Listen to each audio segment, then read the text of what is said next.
मौत एक ऐसी सच्चाई जिसका सामना हर किसी को एक दिन करना ही पड़ता है।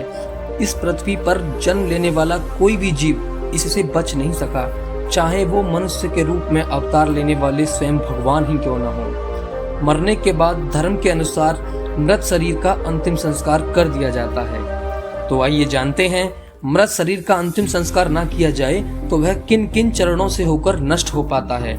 दोस्तों, मैं हूं नीरज और स्वागत करता हूं आपका अपने YouTube चैनल जीके की डोज में। दोस्तों, मरने के कुछ पलों में ही शरीर की सारी ऑक्सीजन निकल जाती है। शरीर पूरी तरह सड़ने से पहले कई चरणों से होकर गुजरता है, जहां दिल का काम बंद हो जाने की वजह से खून का बहाव बंद हो चुका होता है और शरीर पर ग्रेविटेशनल फोर्स के कारण शरीर का सारा खून शरीर के निचले हिस्से में पहुंचकर जमा हो जाता है। इस पूरी प्रोसेस को लीवर मोर्टिस प्रोसेस भी कहते हैं। शरीर के सारे अंगों का रंग फीका पड़ जाता है और मरते ही सारे मसल्स ढीले पड़ जाते हैं, जिसे मेडिकल भाषा में प्राइमरी फ्लेक्सिबिलिटी भी कहा जाता है। कुछ ही समय में शरीर ठंडा पड़ जाता है और थोड़ी ही देर में शरीर का सारा टेम्परेचर गिर जाता है, जिसे अलगार मोर्टिस या डेथ चिल भी कहते हैं, और शरीर का रंग नीला पड़ जाता है। 12 घंटों के अंदर ही शरीर पीला बैंगनी हो जाता है। इस सारी प्रक्रिया को पेलोर मोर्टिस कहते हैं।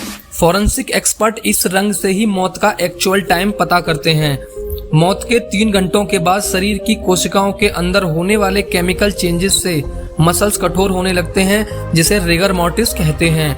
रिगर मोर्टिस के बाद मृत शरीर के अंगों का हिलाना डुलाना भी मुश्किल हो जाता है। 12 घंटों के बाद कोशिका और अंदरूनी ऊतकों में होने वाले केमिकल चेंजेस के कारण त्वचा सिकुड़ने लगती है और यह भ्रम पैदा होता है कि बाल और नाखून बढ़ रहे हैं।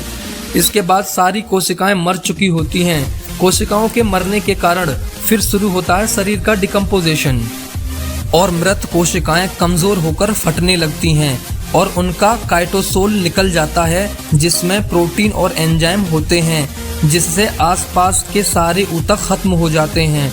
कई तरह के सूक्ष्म बैक्टीरिया भी शरीर के डिकम्पोजिशन में सहयोग करते हैं। पेट तथा आंत के बैक्टीरिया पेट के ऊपरी हिस्से को खाना शुरू कर देते हैं। इस पूरी प्रक्रिया को प्यूट्रिफेक्शन या सड़न कहते हैं।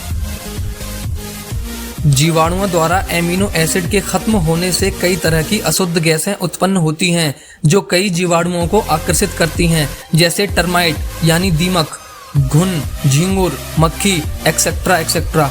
ये सब मरे हुए ऊतकों में अंडे देते हैं। ये अंडे 24 घंटों के अंदर फट जाते हैं और इनका लार्वा जीवित रहने के लिए ऊतकों को खाने लगता है। 7 दिन के अंदर ये लार्वा लगभग 60% ऊतकों को खा जाता है, जिससे शरीर में छेद हो जाते हैं, जिससे लिक्विड डिकम्पोज्ड होते हैं और गैसें बाहर निकल जाती हैं। 20 से 25 दिन के अंदर फर्मेंटेशन यानी किण्वन की प्रक्रिया शुरू होती है, जिससे प्रोटोजोआ और फंगी यानी कवक आकर्षित होते हैं। ये पूरी प्रक्रिया ड्राई डिकम्पोजिशन यानी शुष्क विघटन कहलाती है। ये पूरे 1 साल तक होती है। ज़्यादा टेम्परेचर में यह तेजी से होती है। बाद के कई सालों में शरीर के बचे हुए भागों को पेड़ पौधे और जीव जंतु खा जाते हैं। अंत में बचता है सिर्फ कंकाल। तो दोस्तों, इस तरह शरीर नष्ट होता है अगर उसका अंतिम संस्कार न किया जाए या ऐसे ही खुले में छोड़ दिया जाए तो। दोस्तों, वीडियो कैसी लगी कमेंट सेक्शन में जरूर बताना। वीडियो अच्छी लगी हो तो एक लाइक जरूर करना। ऐसे ही इन्फॉर्मेटिव वीडियोस के लिए हमारे चैनल जीके डोज को जरूर सब्सक्राइब करना और बेल आइकन पर हिट करना। मिलता हूं किसी नेक्स्ट वीडियो के साथ, तब तक के लिए नमस्कार। जय हिंद, जय भारत।